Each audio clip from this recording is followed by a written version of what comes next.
Paramashivoham.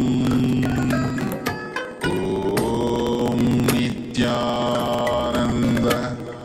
Paramashivoham. Om Nityananda Paramashivoham. Om Nityananda Paramashivoham. Om Nityananda Paramashivoham. Om Nityananda Paramashivoham. Om Nityananda Paramashivoham. Om Nityananda Paramashivoham. Om Nityananda Paramashivoham. Om Nityananda Paramashivoham. Om Nityananda Paramashivoham. Om Nityananda Paramashivoham. Om Nityananda. Yes, you can relax now from this internalization exercise.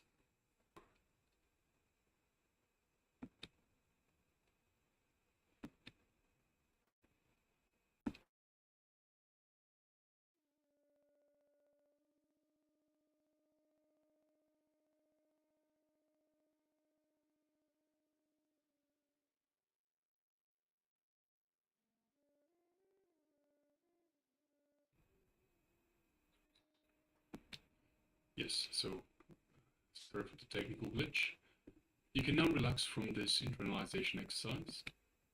So we've gone through looking at the samskaras, the memories that we no longer wanted, that we are trying to avoid, and we relived these memories, relived these samskaras, relived to relieve. So now, requesting participants. There's quite a few participants that are currently off camera. So requesting participants to please come back on camera. Make sure you have your camera switched on and you are visible on the camera. As we'll be moving on to the next segment, which is the power manifestation segment.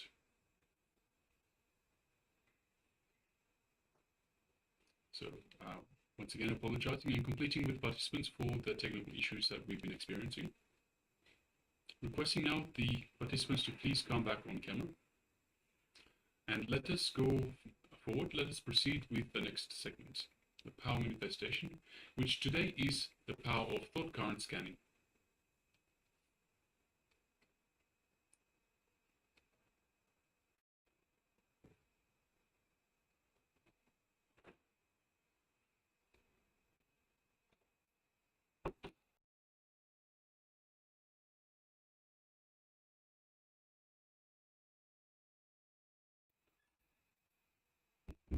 All right. So once again, requesting participants, please come back on camera.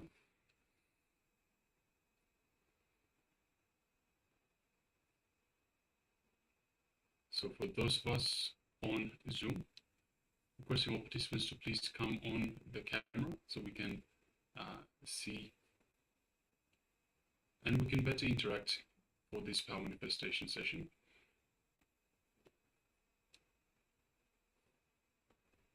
And for everyone, so whether you're on Zoom or following us on YouTube or on Facebook Live, let's get ready for the power manifestation session, which is today the power of thought scanning the thought of a person. So as we scanned in the earlier rounds, we scanned the Acharya, myself, for a word and for a place. So now we're going to continue with, along the same lines, we're going to scan the Acharya myself, as I will have a sentence in mind. So requesting participants to, let's get ready for the power manifestation, scanning the thought current of another person.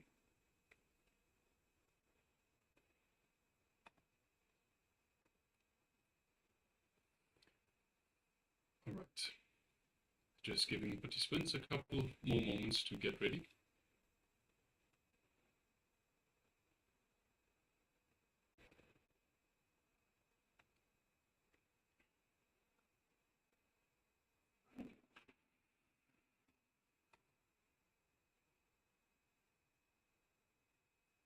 So let's get ready. Let us sit comfortably with the head, neck, and spine in a straight line. Invoke Swamiji in our inner space. So Swamiji was talking about our inner space in the earlier revelations. Let us have Swamiji in our inner space. Let us invoke Swamiji and feel Swamiji expanding throughout our entire inner space, radiating the love, the compassion, and the superconscious energy throughout our entire body. Let us feel in oneness with Swamiji.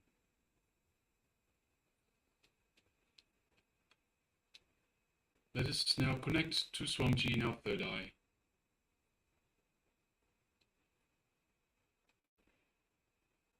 Start chanting the Mahavakya. Om Nityananda Paramashivam. Om Nityananda Paramashivam. Om Nityananda Paramashivam. Let's continue chanting the Mahavakya. And from the space of oneness, from the powerful cognition that we are Paramashiva, let us manifest this power of thought current scanning. So let's connect to Darshan, myself, as I am looking at a sentence. So please, requesting participants to start the power manifestation.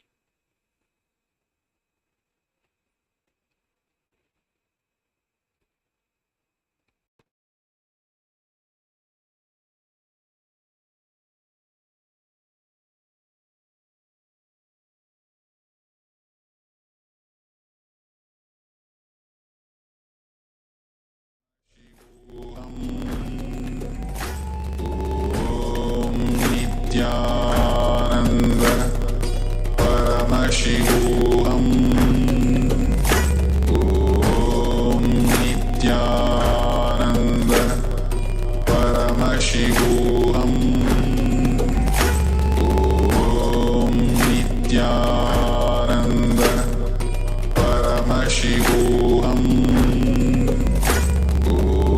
Om Nityananda Paramashivam. Om Nityananda Paramashivam.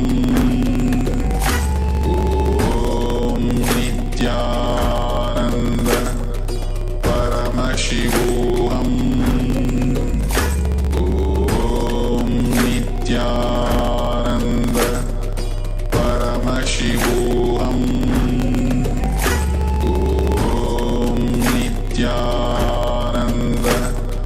Paramashivam. Om Nityananda Paramashivam. Om Nityananda Paramashivam. Om Nityananda Paramashivam. Om Nityananda Paramashivam.